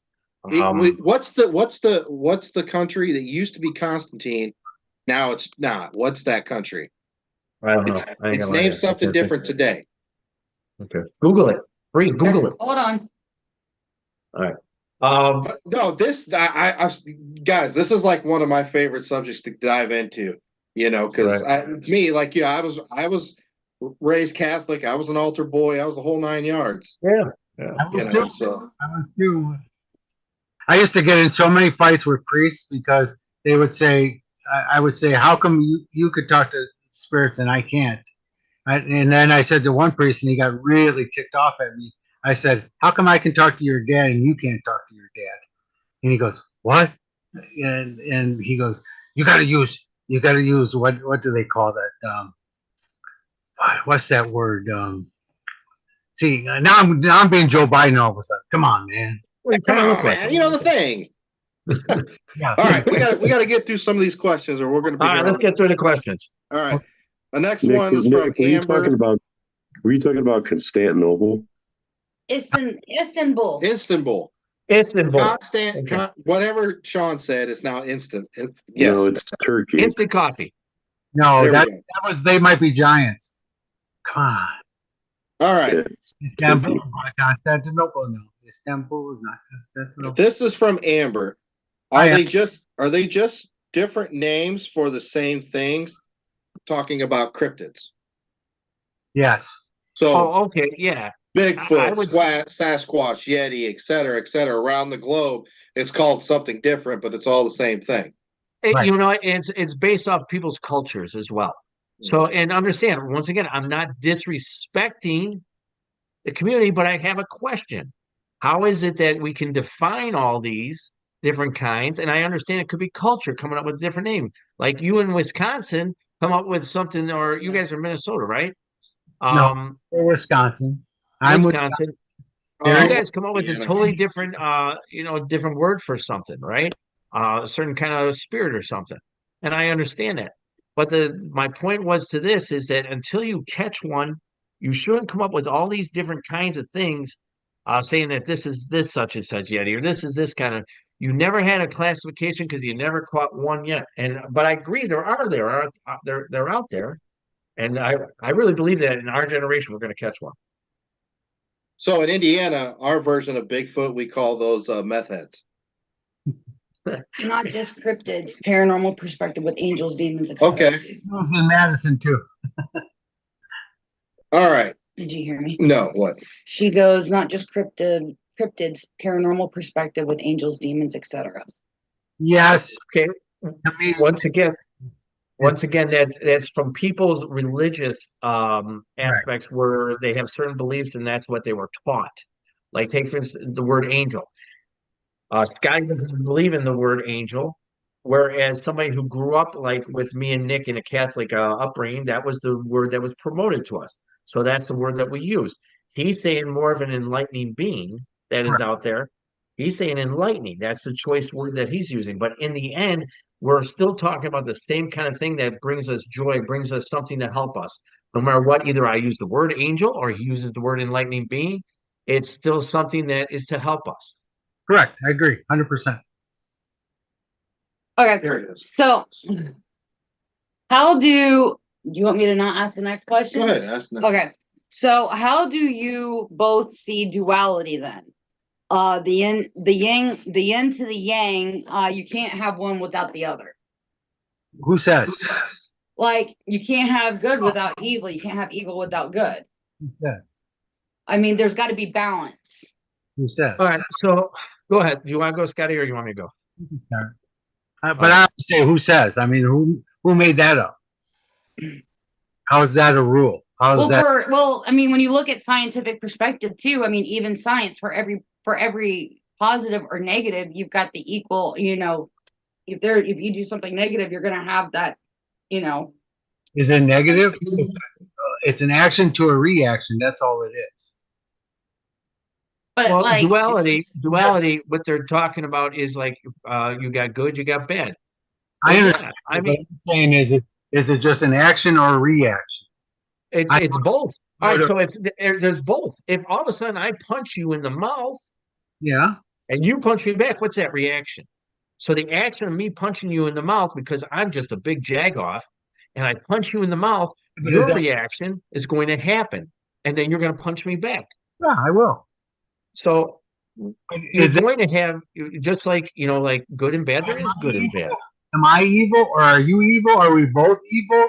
Are we not evil? Are we just punching each other? See, that's my point. See, I think we look at it too much in the human aspects, the way our brain perceives it. We are bound by our senses, our feelings, and stuff like that. Once you, to me, I really don't would understand the good and evil on that aspect because again, when you ascend to that next plane where you not earthly bound, you ascend. None of that to me would exist. Correct. It doesn't. That's what I'm saying. That's what When you come in this dimension, my this realm, it makes sense does it? on our realm. Yeah, I know, but does it? Is It does because free will. perception? Is it our perception of what's happening? And we have to put some kind of name on it because we choose to be that way. You know what I mean? So it's a choice. Everything we do in life is a choice. We have the choice to do bad, or I hate using bad because that's not a word, but we have. So okay, let's just take this point. So if my family, if I was totally poor and I couldn't afford food, okay, but I went to a store and I stole bread to feed my family. I stole, so it's against the law. So am I a criminal, or am I just trying to feed my family?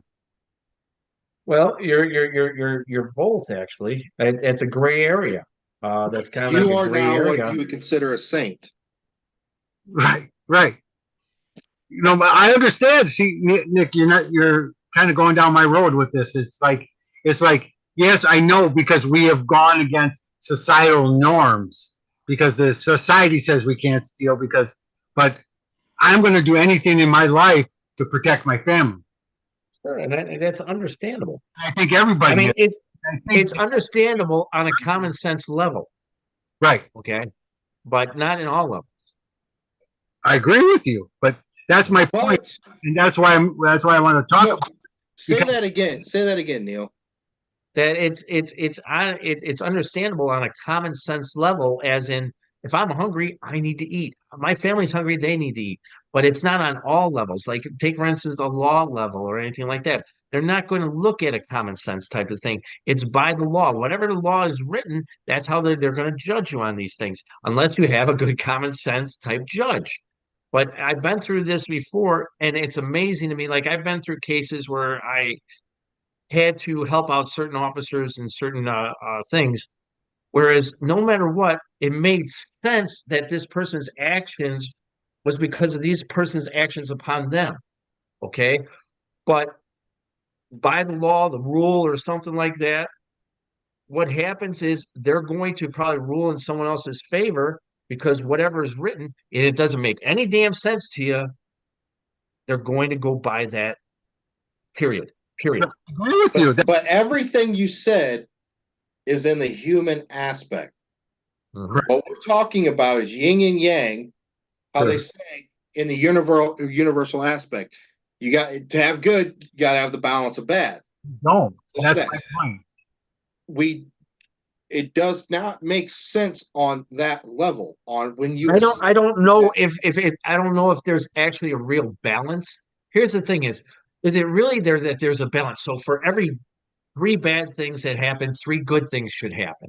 So is that a balance, or is it that things just happen and some people do some very bad and evil things? I'm a believer that there's more good in the world than there is bad.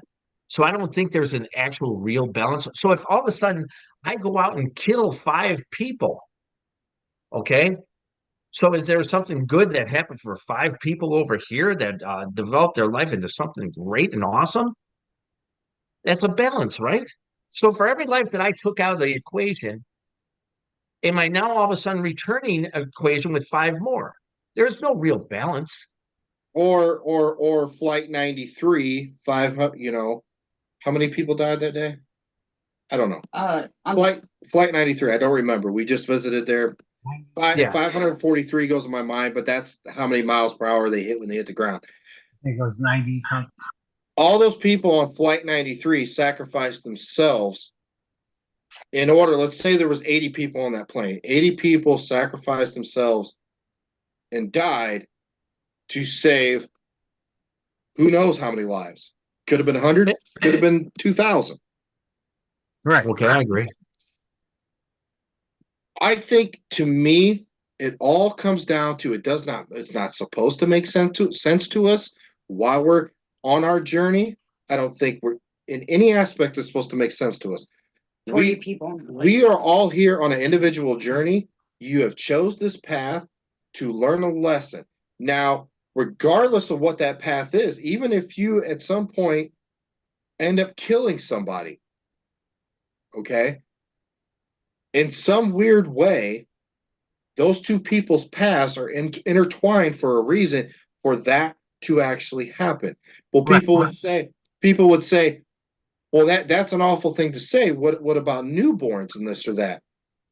Well, not necessarily to say that newborn had already accepted a soul, and that newborn it died because that was its job. It chose that job to teach whoever it was going to impact those people's lives. That was part of their journey.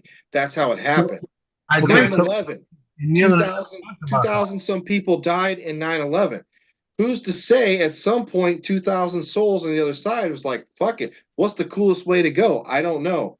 And they pick the World Trade Center. But here, I've said that too. What about Hitler? What about Judas? What about, you go through history, you look at all these people who played roles that have helped us learn and grow as societies and as things. We had them through history. Everybody's through history. You can go back and look at these. Yeah, they did crap, but what did they do positive to help us learn? What are we learning? And I agree with Neal, though. I mean, they have to go through life review to be judged, because you have to learn the ripples. All the ripples that you cause, you need to know and feel and understand before you're forgiven. So, Right. So I agree with that, but I agree with you too, Nick. I think that's it. I think we're here to learn. I think we're here to gain the fame. I think because I'm God, I have as much God as everybody else has in them, that I'm a creator. I'm here to create my conclusions out of things. If I have a bad situation, how am I going to get out of it? How am I going to do this? How am I going to create food for my family? How am I going to create wealth? How am I going to create my Ghostbuster stuff? Whatever it is, how am I going to create this for my life? Because I'm a creator. That's what I do. And that's what God wants us to do, is create. Okay, Nick, I got let me ask you a question. Go ahead. All right, let me ask you a question, Nick. And I know we're running past the point, but I want to ask you a question. So are you saying that each and every one of us is on a singular level, as in just me? You are on your own personal journey. Okay. I'm on my, all right, so let me so each and every one of us is just singular. Yes. And we all are doing our own single thing in life. Yes? Is that what you're saying? Yeah, theoretically, yeah. Regardless of who you're with, you are. Let me tell you something. All right, so but hold on. You and Bree are together, yes? Yes. Okay. So then you chose you at a singular level to get together with Bree over here, which then gets you both together, yes? So then you are reaching out to another. When you're reaching out to another, and that other person reaches out to another, we all start to come together. Same thing when we go out to these conventions. If I was a singular person and I decided to go to these conventions and just be on my own, instead of reaching out to people to help each and every one of these people that I truly do try to, I think I would be wrong for doing that, to be on a singular level. We're all, this is my opinion, we're all here actually to help each and every one of us to get to a part in our lives where we're supposed to recognize where we do all have goals. It could be the smallest little thing or the largest, biggest thing. But to say that we're singular is saying that you're selfish. And I'm not saying you're selfish, Nick, but that's a selfish act. And you're more than that. What you are is you're with Bree, who you No, love. you're taking this on more of a selfish aspect of it. What I'm saying, what I meant is you're on your own personal journey. Your journey is singular to the point your birth to your death. Now, during your journey, you will connect with so many different people, and you connect with people and you're there. Some are there for the rest of your life. Some are only there for a brief moment. Some are there for a long time. But eventually, you're not supposed to be. Let's say you two are best friends for 5 years, and then all of a sudden you go your separate ways. That's the way it was supposed to be. Oh, sure. I can agree with that. Everybody comes and goes in our lives. Yes. Are there causes that come together to help each other? 100%. 100%. That is why you pick a partner. You do life with them. You create family. You put a legacy forward. You have friends. You do this or that. But at the end of the day, when you die and you go up, and like you said, to not be judged, or you get that reel back to talk about what you did in your path. That's your singular journey. So let me. Okay. So my wife and I, so everybody doesn't know my wife, but my wife is Terry. Terry and I have. She came up with this great idea, and I'm going to bring it up because it makes sense. Because I don't really believe we're singular. So just think of us as the hand. You could see all four of us here tonight. The four of us sitting here. We're all individuals, right? But when you take away that, you realize that we're all part of the hand, and the hand is God. And look, whoop, there's somebody else there that we don't see, because we're all connected, and this is the oneness. This is what I believe is the oneness. This is what I believe God is, because that's how we can read each other. That's how we can talk to each other. That's how we have intertwined visions. That's why we have different things. Because if you look at us as the hand, we look as individuals. We act as individuals, but we're all part of the whole. I can agree with that completely, 100%. But okay, all four of us won't die at the same time and go to that at the same time. But once all four of us do, and we get there and you regroup and you talk about it, was the assignment for all four of us to go down and do an assignment? Right. I agree with you. That could be it too, because we talk about it all the time. But that's what I'm talking about. Is for actually, all right, take for instance, I really believe my goal in life, my big thing in life was just to raise kids. It's what I actually asked in life. I can do all these different things and this and that. It makes me happy. But the one thing I know starting off in life, what I wanted was to raise kids. And I've done that. And don't get me wrong, they're adults now. But it was me being at that singular type level. And I understand something. I'm not trying to be mean or anything like when I'm saying this, Nick. Understand that. I'm just saying is that at that singular level, my progression was actually to raise kids and raise them well, and put them out into the world and do good and great things. And I did that goal. That was my goal, and I know what my real goal was here in life. And I have two goals in life, and that was my first and only goal. My first goal was to raise kids, and I really, really love doing what I did. That's your journey. It's not my complete journey. I'm not doing it. That's your journey. That's your journey. That's what you chose. That's what you wanted to do. That fulfills you. This is your life lesson. Sure. At the end of the day, Neal, you can have 100 kids, and you are the greatest father, and you've done all this, and you affected 400 other kids' lives, and you paid it forward. You did all of this, but at the end of the day, It's about Neal and Neal's journey and what Neal did. I see what you're saying in the afterlife. That Neal had And a the goal. afterlife. That's what I'm I referring understand what to. you're saying. I understand what you're saying. But the only point I'm making is that we're all together to help each other.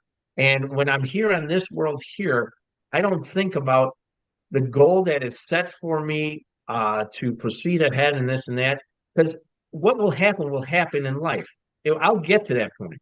But as many people as I can reach out to and help and touch and this and that, that's so very important to each and every soul that's out there. It really is. Okay. Next question. Next question. D says, what about the living with the power to heal verse when people pray to an angel or God? Say that again. Yeah. I think what she's referring to is what she says, what about the living with the power to heal versus when people just pray to an angel or God? We all have the ability to heal. And we know that prayer circles work miracles. We've done it forever. Dave Schrader does it. You know, he puts it out there for prayer circles. He did one for me, and I've gotten through my strokes. I've had 3 strokes, and prayer circles have helped me get through it. The healing is out there. We all have to believe in it, and the people that have it, you know, we need to give it, and then the people have to be able and understanding and receive. But everybody has the ability to heal. We have the ability to heal ourselves. And it doesn't have to be physical. It could be mental or spiritual. Right. Spiritual. It's, you know what, Nick and Scotty, it's about faith, and it doesn't mean that it has to be the faith in a God. It could be faith in yourself that you project. Right. There was this young girl by the name of Mary Alice Quinn back in the 1920s that no matter what, she had a bad heart defect, but each and every day she still went to church. She didn't grow up like a regular child. Even though in the end she died about 13, 14 years of age, she didn't lose her faith, and she didn't stop projecting that out into the world, which means that she never gave up. And as long as a lot of people don't give up on certain things like that, and you believe in that faith there, it's going to project out into others, which could either be physical, mental, or spiritual for people. Yeah, I can't. I'm not kidding enough about, because I had 3 strokes, and very little do you can see. I mean, I still have some speech issues, but I've had speech issues all my life. But you can see, you can barely, nobody can tell, you know, and it's because of how many people prayed for me, healed me, helped me heal, sent me best wishes, and without that, I don't think I'd be here where I am today. So, do I believe in healing? Yes. Do I believe everybody can do it? Yes. Do I receive it? Yes. And I think I went to my spirit guides too, and I said, okay, up there on the other side, send me as much as you can send me, you know. So healing's great, and healing helps. And then there's times when we have to decide if we're going to still be here or not. I chose to still be here, and so I got healed. Power of manifesting. Correct. That's a good way to put it too. Yeah. Manifestation, yes. All right. Michelle says, was Scotty born with this gift, or did he have a near-death experience? I was born. He was born with it. I was born with it. Yeah, I didn't. Like, I've known many that we had a pastor in my spiritual church. She had almost a near death, but she had a very, very bad motorcycle accident. And she had nothing before. And then all of a sudden, she's one of the best mediums I know. So it can happen both ways. But I'm the one that has had it since I was young. I've always had it. So I was born. So I grabbed this book out. I have lots of books.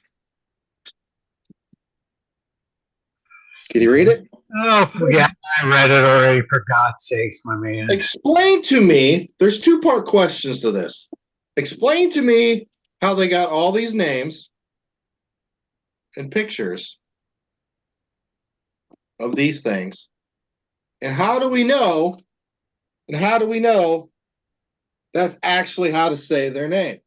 Right. How do we know that we're saying their actual name and not actually saying something and manifesting something we shouldn't be saying? for doing. So you bring up a very good point. You have a book there. I've never read the book. I really try not to dwell on certain things like that. I really don't. Do I know that there's possibly demons out there? Yes, that's my belief. Did somebody sit down with the guy at the edge of a rock and he said, "Hey, I got a story to tell you. I'm going to tell you each and every name that's inside of a book. So where did you get all these names? Some of them are in the Bible. Yeah. Well, you want to know what? That looks a little bit thicker than the Bible, if you ask me. Mhm. So I believe that, once again, man, woman, whomever, love to tell stories and they like to embellish on things. Why? Because they want to sell a book. Simple. It's very simple. I'm not saying that there's not a demon by that name inside there, but who did you sit down with? And Right. how you're able to get the whole description of how to stop this demon, how to Hey, do this. hey, Neal, here's Yeah. here, right here. There's a demon. The highlighter. Yeah. It's to me personally, I'm saying it's to sell a book, dude. It's a sell a book. Now, guys, I do have a book, and I don't know if you've read this, or I'll challenge you to get this, because this is very interesting, and I've read bits and pieces of it. Now, this book here is called, and I haven't even said anything about it. It's called The Book of Wisdom. It's by Harry B. Joseph. Okay. And it talks about the religious aspect going into, Third eye. What's up? Do they talk about the third eye and stuff in there? They do talk about the pineal gland and this or that, but That's what I figured. He said Pino. He said Pino. it makes you think. Going back to the beginning of the show. Come on. I don't know. I'm just saying. Have you ever read the book Conversations with God? Do what? Have you ever read the books Conversations with God? You don't know about that. I don't.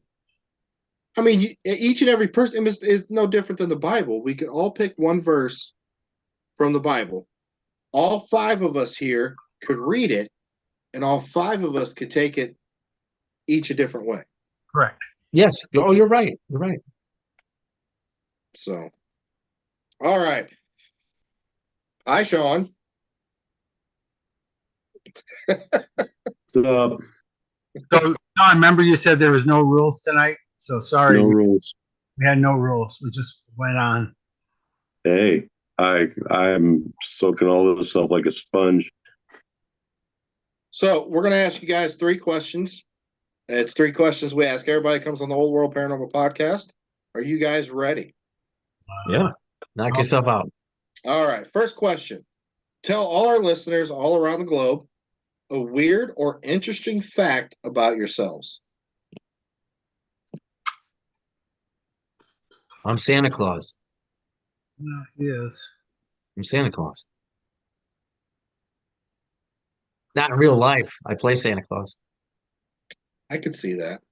I say makes sense. I've been doing it for years. I have to start growing it more and more. I've been doing this stuff for years, man. So The you're reason looking why- more bushy. I gotta Yeah. say something that you guys don't know, because What's that? I'm the biggest Ghostbuster fan, but you guys already know that. Yeah. So what's everybody something knows Is that really what you're going to give me, Scotty? That by far is the coolest thing about me. I think that Ghostbusters is why the reason we're here tonight. And I really believe that without that movie and making Oh, I it agree. I agree. commonplace in the 80s, where all of a sudden here's men talking about spirits. Here's not just females and not just wacky doodles. Here's real even scientists and stuff trying to talk about ghosts. I think this is why we're here, and I think without Ghostbusters, I don't think we'd be here today. Yeah, huge influence. Huge influence. That's why I think that's very important. That's one of my biggest things, because that was the only thing that ever made me feel normal from when I was a child. So it's for me, Right. Great movie. it was big. Can't argue with that at all. I can't argue with that at all. No. All right, second question, guys. So we all investigate different, okay? But we all very quirky about our evening meals sometimes before our investigations, or even the snacks that we partake in while we are investigating. So, gentlemen, what is your go-to snack and drink during your investigation? Can I go first, Scotty? You can. All right. Mine is the universal food for any paranormal researcher, ghost hunter, whatever. It's pizza and energy drinks. Simple. Any Mine- specific energy drink? Oh, you know what? I just bought the Ghostbuster energy drinks. Either that or like like Ghost or whatever, Monster. I'll drink I'll whatever, 3 bumps of Coke and a Ghost. I don't care, whatever. You had a Ghostbuster one for me, but he never gave it to me. So I did give it to you. I gave it to you, dude. you didn't. It's still in your I did. still in your cooler. So Oh. I myself, the drink of my drinks is, and it changed now. So I've kind of, it's now 0 sugar instead of diet. But I was mad because it doesn't taste exactly the same now. It's 0 sugar. But 0 sugar or diet grape Fago is my go-to. Every time I investigate, it's always a diet grape Fago that I have to have. That by far is the great. And I love Mexican food. And I always have to have my fajitas. You can't eat Mexican food and go to a paranormal thing. I You do poop it every yourself, dude. time. You absolutely can. Yes, you can. Yes, you can. Yep. Well, Every not me. time. I'd have to put on my diaper. I always do it. And the second one I would eat would be lasagna, which I had with you guys when we went out. Yep. We did. See? So those are my 2 go-to meals when I'm investigating: lasagnas and burritos and fajitas. All right. Love All right, guys, you have one night. It's one investigation. You can only bring 3 items to investigate with. What are you bringing? I'm gonna just bring a recorder. I'll bring my Anahata box, and I'll bring Scotty with me because he's a tool. I was going to say I would bring Neal, I would bring Gail, and I would bring Bree. There you go. He's so nice. The reason why because there's way more that happens with this than any other equipment. You can bring all the camera gear you want. You're barely going to get a picture sometimes. Right. You know, you're going to get audio, but you're only going to get it once in a while. You're going to get some boxes. But if you have this and you can experience without looking into your gear all night long, going, I don't see anything. You're seeing all this walk by, and like Neal had in his living room, walks by, he's in his gear, he's not going to see it. So to me, I agree with you. having people there to experience with me is way better than any other equipment. Yep, I agree. Can't argue with that either. Could you? No, definitely not. You got anything else on YouTube, guys? Doesn't really. Go join us at the Seance in Watseka, Illinois, October 26th. We are doing a large event called the Seance. Me and Larry Eisler, we're filming a documentary. We got Diet Renee. She's going to be doing a seance on the outside grounds of the Roth House, the first documented possession in America, or was it a spiritual miracle? So we're doing that on October 26th. You can go to Graveside Paranormal on Facebook, check out what's going on. And then go to Graveside Paranormal on YouTube and see all our podcasts. The Paranormal Guys. Yep. The Paranormal Guys. Yeah. Come see our podcast. You guys will be on it.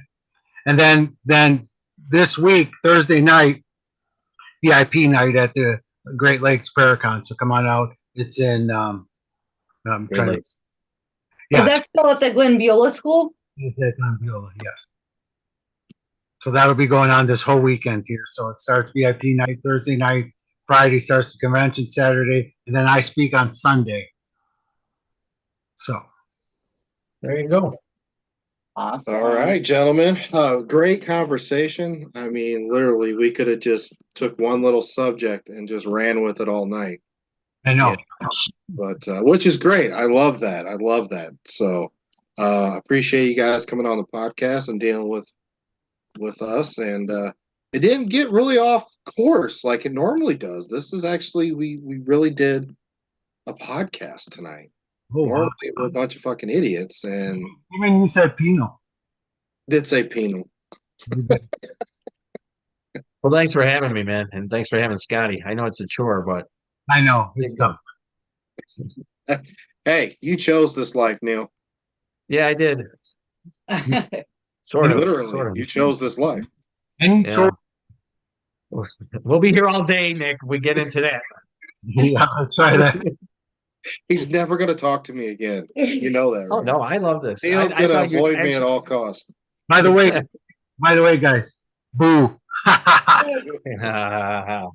That's my Until saying. next time, guys, we appreciate you. Sean, you got anything else? No, I need to take some medicine, go lay down. Night, night, Sean. Hope you feel better. Till next week, y'all. Thank you.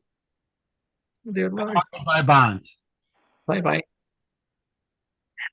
Welcome, YouTube, to the post podcast show. Holy crap. This is like my favorite topics to talk about. Like, I will get into it, and I like it's fucking fat kid on cake. Like, just I'm all about it. Yeah, me And too. that chocolate cake. So actually, Nick, for probably in the next month or two, I want to get people together to do a panel. What we're going to do is I've done it before on the podcast where we have three subjects that we're going to talk about, and everybody gives their input on it. Like everybody throws it in the hat, a subject, okay? That's And what we're awesome. going to do is we're going to do some kind of panel, and we're going to invite you and Bree and Sean, if you want to come on, you can be more than welcome. I hope you feel better. You know. Yeah, Yeah. yeah. The paranormal roundtable. Well, thank Hey, you. you tell me when. I'll be there. Okay. All right. Well, thanks for having me. Well, thank you guys so much for accepting the invite. Oh, anytime. No, I that will was see you later. Bye bye. bye, Bonds. He runs. Well, YouTube, I hope you like the topic tonight. That's something near and dear to my heart. And it's something you could literally, talk for hours on it. And it's not, drilling down your point of view. It's listening, it's bringing your point of view, but it's also listening to everybody else's point of view and collectively trying to understand everybody's thought process on it. And maybe it changes your mind, maybe you change their mind and stuff like that, but that's what this is all about. Every aspect of the paranormal, even down to the metaphysical, to the religious side, it's all about the discussion. It's all about the topic. It's all about debating. Nobody, you can't, 95% of it, there's a lot of things that Scotty and Neal said tonight. I'm like, I can't argue with that. I can't say you're 100% right, but I can't argue it either. That's the beauty of it, Yeah. So this is Learning. It's all about learning. That's the biggest thing. The more you can learn, the more you can understand, and the more you can treat people with respect for their opinions. That by far is the toughest thing that people have to learn. Just because somebody thinks differently than you doesn't mean they're bad or wrong or anything like that. Learn from them, understand from them. That's what's so important. But that's what's missing in this world right now. Is everybody thinks they have to be right. No, you don't. You just have to understand and express yourself and what you believe in, and then see, because we're not here to change other people's minds. We're here just to help them think. Yeah, and it's a beautiful thing. It's a beautiful curse, but we're gonna keep plugging forward, and you're gonna learn until the day you are no longer here. Correct. So, Scotty, thank you, sir. We appreciate you. We'll see you soon. I love you guys. Bye. Love you. Bye. YouTube, thank you so much for tuning in, guys. If you watch this whole episode on YouTube, make sure you share it out. Help us out. If there's anything that you're like, hey, this is an interesting topic, would you guys talk about this sometime? Send us a message. Maybe we'll look into it. Maybe we won't. Maybe we'll say you're crazy. No, we're not going to talk about it. No, I won't do that. I wouldn't do that. I'll take it into serious consideration. We shall debate it. We will debate it. And then we will say either yay or nay. But yeah, we have a huge lineup coming up. It's going to be great. So keep tuning in every Tuesday from now on, right here on the Old World Paranormal Society YouTube channel. Again, thanks to the guests, Neal and Scotty. It was an awesome conversation. Oh, that was great. I was soaking it up. Mm-hmm. So getting to hear. There's some points I'm like, what?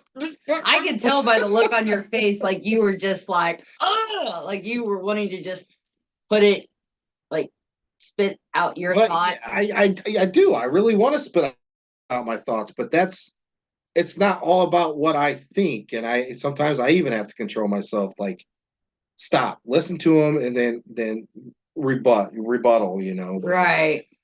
You get all excited, like a fat kid on cake. You just want the whole fucking thing, so. But all right, guys, we love you.